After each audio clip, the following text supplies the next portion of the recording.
தமிழ்நாட்டில் ஒரு அரசியல் வெற்றிடம் விழுந்திருக்கிறது. இந்த வெற்றிடத்தை இட்டு நிரப்பக்கூடிய தலைவனாக இன்றைக்கு விண்ணுக்கும் மண்ணுக்கும் எழுந்து நின்று அவதாரம் எடுத்திருக்கிறார் எங்கள் தலைவர். உடைய விஸ்வரூபத்திற்கு முன்னால் பல கட்சிகள் வருகிற தேர்தல் முடிவில் காணாமல் போகும், கல்லறைக்கு போகும். இன்றைக்கு எங்கள் தலைவருடைய படம், அவர் கடைசியாக நடித்த 69வது படம் ஜனநாயகன். என்னுடைய தம்பிமார்களும் தாய்மார்களும் நீங்கள் வருத்தத்தில் இருக்கிறீர்கள் என்பதை எனக்கு தெரியும். ஆனால் வருத்தப்பட வேண்டாம். தள்ளித்தான் வைக்க முடியுமே தவிர ஜனநாயகனை தவிர்க்க முடியாது என்பதை நாங்கள் நிரூபித்து காட்டுவோம். நான் 10 லட்சம் பேருக்கு லேப்டாப் கொடுத்துட்டேன். அப்ப 4 வருஷம் ஏன் கொடுக்கல? 10 லட்சம் லேப்டாப் கொடுத்த முதலமைச்சருக்கு சொல்லுகிறேன், 4 வருடமாக நீங்கள் கொடுக்கவில்லை. 10 லட்சம் லேப்டாப் வாங்கி கொடுத்துட்டீர்கள், 40 லட்சம் பேருக்கு கொடுக்கவில்லை. அவர்கள் உங்களுக்கு எதிராக திரும்பி இருக்கிறார்.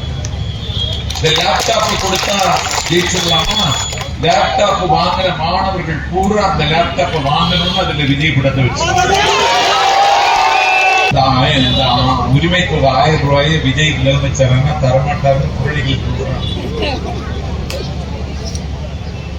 அப்படி எல்லாம் கிடையாது. ஒரு அரசு நடைமுறைப்படுத்துகிற திட்டம் நல்ல திட்டமாக இருந்தால் அடுத்து வருகிற அரசு அதை மாற்றாது, மாற்றுவதற்கு வழி. நான் 41 பேர் இறந்த உடனே தலைவர் கரூர்ல இருந்து போய் திருச்சி போய் விமானத்தில் போயிட்டாருன்னு சொன்னீங்களே, போனதுதான் அவருடைய புத்திசாலித்தனம்.